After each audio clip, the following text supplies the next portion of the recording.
Hello friends, competitors academy channel पर आप सभी का स्वागत है। दोस्तों आज की वीडियो में हम राजस्थान के लोक देवताओं को कवर करेंगे। इसमें दोस्तों आज की वीडियो में दोस्तों एक जो इम्पोर्टेंट लोक देवता है पाबू जी, उनके बारे में दोस्तों डिस्कशन होगा।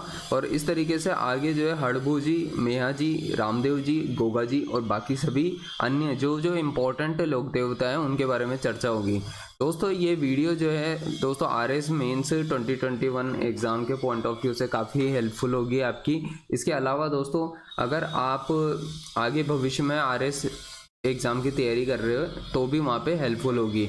अब तक दोस्तों हम आरएस मेंस एग्ज़ाम के पॉइंट ऑफ व्यू से जो सिलेबस है उसमें ये जो ग्रीन पोर्शन है उसको कवर कर चुके हैं। उसकी वीडियोस ऑलरेडी आ चुकी हैं, आपको हमारे चैनल पे मिल जाएंगी। प्लेलिस्ट जाके देखना चाहते हो तो दोस्तों लाइन वाइज आपको प्लेलिस्ट में आरएस मेंस एग्ज़ाम 2021 की प्लेलिस्ट में मिल जाएगी। इसके अलावा जो इम्पोर्टेंट बुक्स हैं इंग्लिश मीडियम स्टूडेंट के पॉइंट ऑफ व्यू से, वो सब इम्पोर्टेंट बुक्स के लिंक डिस्क्रिप्शन बॉक्स में दिए गए हैं। और कॉम्पिटिटर्स एकेडमी का दोस्तों जो इम्पोर्टेंट आरएस का मटेरियल है उसका लिंक भी डिस्क्रिप्शन बॉक्स में दिया हुआ है, आप जाकर के चेक कर सकते हैं। इसके अलावा अगर आपने हमारे टेलीग्राम चैनल को ज्वाइन नहीं किया तो उसको ज्वाइन कर लो। इसका नाम है RS Hindi and English medium और कॉम्पिटिटर्स एकेडमी। ये दो टेलीग्राम चैनल है दोस्तों। RS Hindi and English medium पे दोस्तों आपको सारे आरएस के जो इंग्लिश मीडियम के नोट्स है दोस्तों वो मिल जाएंगे। अभी फिलहाल के लिए जितने भी नोट्स अवेलेबल कराए जा सकते थे वो कराए गए हैं। बाकी इसके अलावा कॉम्पिटिटर्स एकेडमी चैनल पे आपको इंपॉर्टेंट जो वीडियोज़ हैं इन सब के लिंक भी मिल जाते हैं। और यूपीएससी, आरएस और अदर गवर्नमेंट एग्जाम की प्रिपरेशन के पॉइंट ऑफ व्यू से भी वहाँ पे चीज़ें पोस्ट की जाती है, तो आप उसको भी जाकर के ज्वाइन कर सकते हो। अब देखिए दोस्तों, अब जो डिस्कशन चल रहा है वो लोक देवताओं का पहले ले रहे हैं हम। लोक देवता जो है दोस्तों इस सीरीज में आ रहे हैं, ठीक है। ये जो पीडीएफ है दोस्तों ये सब आपको हमारे नोट्स में मिल जाएगी, जो आपको यहाँ पे लोक देवताओं की चूंकि यहाँ से जो है कला एंड संस्कृति का जो योगदान रहा है राजस्थान में उसके ऊपर चर्चा होने वाली है। तो इसकी पीडीएफ जो है आपको डिस्क्रिप्शन बॉक्स में है दोस्तों। इंस्टा मोजो वेबसाइट का लिंक है, वहाँ पे जाकर के आप बाय करना चाहे बाय कर सकते हैं, ठीक है।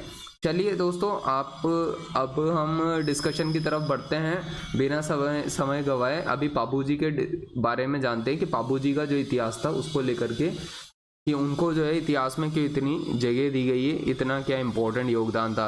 ये सब दोस्तों हमारे राजस्थान के लोक देवता हैं। आमतौर पे आरपीएससी आरएस के जो प्रीलिम्स एग्जाम होते हैं वहाँ पे ज़्यादातर क्वेश्चन पूछती है, लेकिन मेंस एग्जाम में कम ही प्रश्न जो है अब तक देखने को मिले हैं दोस्तों जो कि लोक देवताओं के ऊपर पूछे गए हैं। तो यहाँ पे जो है ये कुछ 5 ऐसे लोक देवता हैं दोस्तों। और लोक देवताओं की जैसे ही बात आती है दोस्तों तो राजस्थान में सबसे ज़्यादा लोक देवता मारवाड़ जो है दोस्तों वहाँ पे पाए गए हैं, ठीक है। मारवाड़ के रीजन से बिलोंग करते थे, ठीक है। ठीक है, तो आपको ये बात ध्यान रखनी है। मारवाड़ के इतिहास में जब मैं पढ़ा रहा था तो कई लोक देवताओं का बीच बीच में नाम भी आया था, ठीक है। तो आपने वो वीडियोस नहीं देखी है तो जाके देख लेना मारवाड़ के इतिहास की। अब देखो यहाँ पे पाबू जी के बारे में देखते हैं। ये 5 जो है सबसे ज़्यादा इम्पोर्टेंट लोक देवता थे। इनको पीर भी बोला जाता था, 5 स्पिरिचुअल गाइड पीर्स इन राजस्थान, ठीक है। तो इनको कभी आ जाए आपसे और 2 मार्क्स का क्वेश्चन नहीं पूछे वो, ठीक है, तो वो ये पूछ सकता है कि भाई 5 जो स्पिरिचुअल गाइड्स हैं, पीर्स हैं राजस्थान में, उनके नाम बताओ। तो ये नाम ही बताने होंगे, बस उसी के आपके 2 नंबर बन जाएंगे, ठीक है। इस तरीके से आरपीएससी के पूछने के तरीके होते हैं, आपको समझना होगा अपनी पढ़ाई करते वक्त। अभी देखो पाबू जी के बारे में देखते हैं। पाबू जी के बाद में हड़बू जी और मेहा जी, रामदेव जी और गोगा जी का इतिहास है, उसको भी पढ़ेंगे। तो पाबू जी जो थे, पाबू जी का जन्म जो हुआ था दोस्तों वो राव धुंधल के परिवार में हुआ था। अब ये राव धुंधल के बारे में हमने पहले भी मारवाड़ के इतिहास में पढ़ा था जब हम राव दुअर की बात कर रहे थे। राव दुअर क्या था? मारवाड़ का राजा था उस वक्त पे, जोधपुर का रूलर था वो। तो उसके जो ब्रदर थे, छोटे भाई थे, यंगर ब्रदर थे ये, तो यंगर ब्रदर का नाम था ये राव धुंधल, ठीक है। तो उनके परिवार में जो है इनका जन्म हुआ था, ठीक है। अब इनकी माता का नाम क्या था? तो कमला दे जो है इनकी माता का नाम था। ये देखिए माताओं का वाइफ का नाम, ये सब चीज़ें जो होती है जनरली राजस्थान के छोटे मोटे एग्ज़ाम होते रहते हैं उनमें ज़्यादातर आता है। ठीक है, जो गवर्नमेंट एग्ज़ाम जितने भी होते हैं राजस्थान में, जो चाहे RSM SSB कंडक्ट कराए या फिर RPSC कंडक्ट कराए, वहाँ छोटे क्वेश्चन पूछे जाते हैं दोस्तों, ज़्यादा गहराई में जाकर के आपसे नहीं पूछा जाता। लेकिन RS के प्रीलिम्स में भी थोड़े गहरे क्वेश्चन पूछे जाते हैं। ठीक है, अभी चलो हम तो बात मेंस की कर रहे हैं, तो ये हर एक पॉइंट आपको ध्यान रखना है। अगर कल को 5 नंबर का क्वेश्चन सिर्फ पाबू जी के ऊपर आता है तो आपको आंसर में ये सब चीज़ें लिखनी होंगी। ठीक है, he is said to be incarnation of Lakshman, तो उनको लक्ष्मण जी जो थे उनका अवतार माना जाता है। लक्ष्मण जी राम के भाई थे। ठीक है, राम जी के जो भाई थे उनका नाम था लक्ष्मण, और लक्ष्मण के अवतार जो है पाबू जी को बताया जाता है। ठीक है, अब इनका जो बर्थ प्लेस था बाबू जी का, वो था कोलूमंड विलेज। ठीक है, कोलूमंड विलेज। ऐसे क्वेश्चन ऑब्जेक्टिव में बहुत पूछे जाते हैं दोस्तों। कोई अगर इसको ऑब्जेक्टिव पॉइंट ऑफ व्यू से भी इस वीडियो को देखेगा तो उसको पता चल जाएगा कि कोलूमंड विलेज ये जो है इस तरीके से ऑब्जेक्टिव में क्वेश्चन पूछे लिए जाते हैं। अब देखो कोलूमंड विलेज जो थी वो पाबू जी का जन्म जो है कोलूमंड विलेज में हुआ था, और उनका जो विवाह हुआ था वो हुआ था सुपियार दे के साथ में। सुपियार दे के साथ में उनका विवाह हुआ था। Who was daughter of Surajmal Sodha. ठीक है, जो कि सूरजमल सोधा की जो है पुत्री थी। ठीक है, उसका नाम क्या था, सुपियार दे, और उन्हीं से इनका विवाह हुआ था। और ये जो सूरजमल सोधा थे ये अमराकोट नाम से जगह थी, उसके रूलर थे। ठीक है, अमराकोट नाम से स्थान था, अमरकोट बोलते हैं, अमरकोट हिंदी में लिख देता हूँ मैं, अमरकोट। तो अमरकोट जो है उस स्थान के राजा थे, ये उनकी पुत्री थी जिनसे इनका विवाह हुआ था। आप यहाँ पे अच्छे से पढ़ भी सकते हो। He took away a mare named Kesar Kalmi which belonged to a woman named Devalcharini. अब देखो इनका जब टाइम पीरियड चल रहा था तो इन्होंने क्या था कि देवलचारिणी नाम से एक महिला थी, उनके जो घोड़ी थी, घोड़ी को मेयर बोलते हैं। ठीक है, घोड़ी को बोलते हैं ये मेयर, MARE। तो उसको जो है उसका नाम था केसर कालमी, तो वो उसको जो है लेकर के गए थे। तो विच बिलोंग टू अमराकोट, जो कि अमराकोट से बिलोंग करती थी। ये केसर कालमी जो है यहाँ पे उस घोड़ी का नाम है, और वो घोड़ी जो है ये देवलचारिणी महिला की घोड़ी थी। ठीक है, तो चूंकि वो उस घोड़ी को लेके गए थे तो उन्होंने उनको एक वादा किया था। बाबू जी ने देवलचारिणी महिला को एक प्रॉमिस किया था, ये प्रॉमिस है। प्रॉमिस किया उन्होंने कि भाई whenever she would call him for help he would appear immediately to help her. ठीक है, तो बाबू जी ने देवलचारिणी महिला को वादा किया था कि जब भी कभी देवलचारिणी महिला को जरूरत है हुई बाबू जी की तो वो उनसे मदद मांग सकती है। तो एक ऐसी सिचुएशन आ जाती है उनके सामने जब देवलचारिणी महिला को बाबू जी की मदद की जरूरत है। तो यहाँ पे क्या सिचुएशन है वो देखते हैं। तो the cows of Devalcharini were stolen by Jindrav Khichi. तो जिंदराव खिची नाम से एक शख्स था, वो क्या करता है, ये देवलचारिणी महिला के जो गायें थी, काऊ को चुरा करके चला जाता है। तो वो चुरा लेता है, तो इस वजह से जो है देवलचारिणी बाबूजी से मदद मांगती है। उसके बाद में ये होता है कि as per his promise he quit his marriage in between and came to rescue the cows of Devalcharini. तो ये बड़ा इंपॉर्टेंट इंसिडेंट है दोस्तों कि बाबूजी अपना खुद का विवाह छोड़ करके देवलचारिणी महिला की गायों की रक्षा करने के लिए चले जाते हैं। तो ये एक सबसे महत्वपूर्ण वजह है दोस्तों कि इतिहास उनको याद रखता है कि एक इतना महान इंसान था जिसने अपना वादा निभाया, और वादा निभाने के अलावा गायों का प्रोटेक्शन किया, जो कि काउज होती है। तो आज के ज़माने में अगर हम देखें तो कौन किसका प्रोटेक्शन करता है, सब। इसलिए तो घोर कलयुग कहा जाता है, कोई भी किसी की मदद नहीं करता।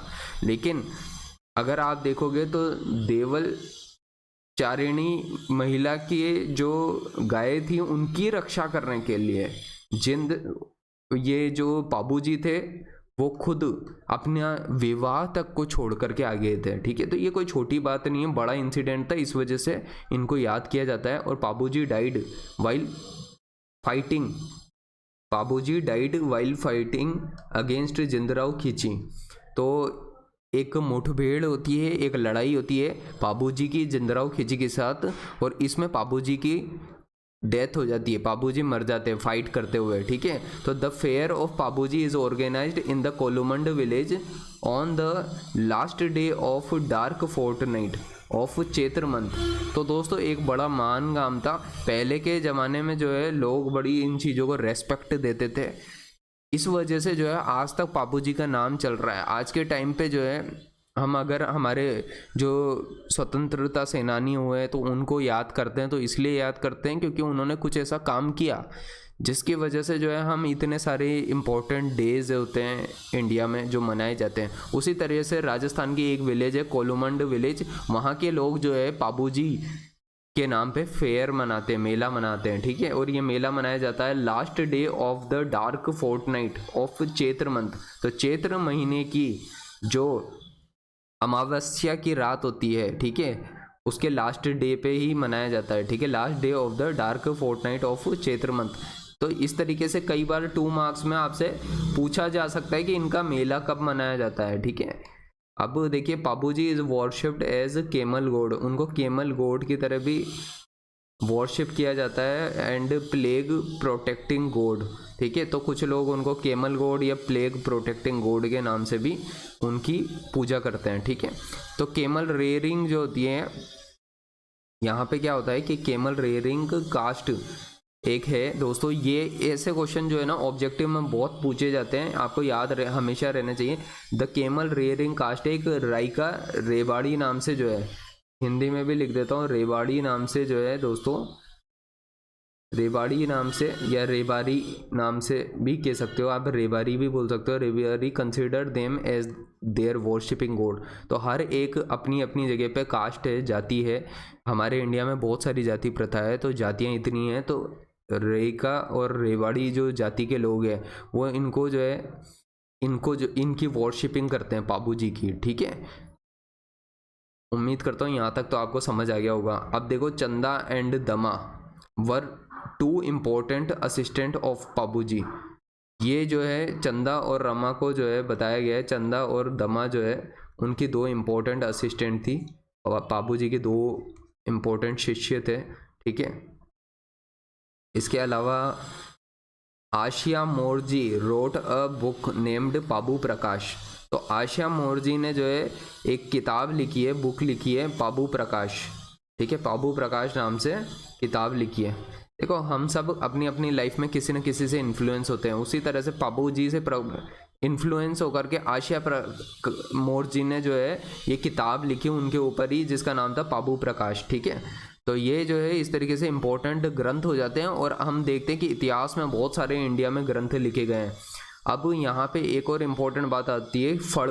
फड़ नाम से, फड़ जो है अ पीस ऑफ क्लॉथ होता है, ये पूछा जाता है 2 मार्क्स में।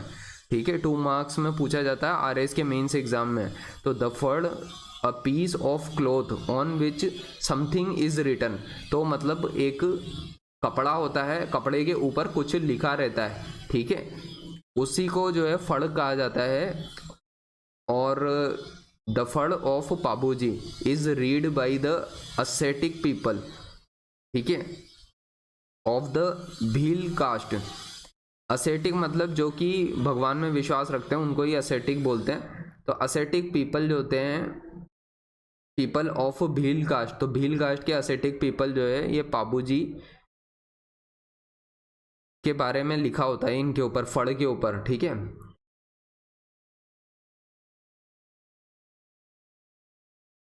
विच with a musical instrument named Ravanhatta. तो ये रावण हत्ता नाम से भी इंस्ट्रूमेंट है, उसका भी यूज़ किया जाता है यहाँ पे। ठीक है, तो ये जो है इस तरीके से ये ऑब्जेक्टिव में ऐसे छोटे छोटे क्वेश्चन आते हैं राजस्थान के एग्ज़ाम में।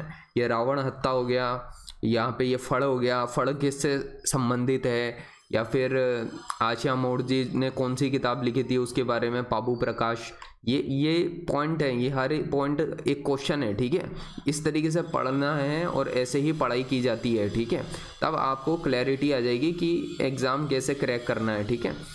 तो ये रायका रेवाड़ी नाम से जो है कास्ट है, वो पाबू जी को अपना भगवान मानती है, ठीक है, उनकी वर्शिपिंग करती है। इसके अलावा देखो यहाँ पे एक और इम्पोर्टेंट बात की गई है कि Pabu ji is worshipped as a horseman with spear in his hand. और ये आपने कई जगहों पे चित्रण देखे भी होंगे, गाँव में जाओगे तो देखने को मिलेगा कि पाबू जी के जो है फोटो बने होते हैं जिसमें उनको हॉर्समैन की तरह दिखाया जाता है। वो घोड़े के ऊपर बैठे होते हैं और हाथ में स्पीयर मतलब तलवार होती है, ठीक है, तलवार कटार जो भी बोलना है, तलवार कटार स्पीयर होती है जो कि उनके हाथ में होती है। तो इस तरीके का जो है उनका चित्रण रहता है। तो इस तरीके से जो है दोस्तों ये सब चीज़ें जो है पाबू जी के बारे में बताई गई। अब देखिए नेक्स्ट वीडियो बनाएंगे हम, उसमें रामदेव जी के बारे में बताएंगे। ये सारे पॉइंट आपके लिए इंपॉर्टेंट होते हैं, ठीक है। आपको हमेशा ध्यान रखना है जो चीज़ पढ़ाई जा रही है यही पेपर में आपसे क्वेश्चन के फॉर्म में आएंगी, ठीक है। तो दोस्तों उम्मीद करता हूँ ये वीडियो हेल्पफुल होगी। अगर आपने इंपॉर्टेंट वीडियोस पहले की नहीं देखी है तो उनको जा कर के देख लीजिए।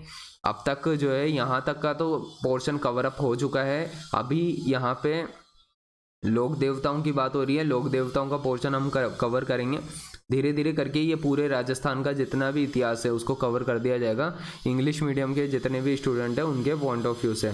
तो चलिए दोस्तों वीडियो को अभी एंड करते हैं। वीडियो को अगर आपने एंड तक देखा तो उसके लिए बहुत बहुत धन्यवाद।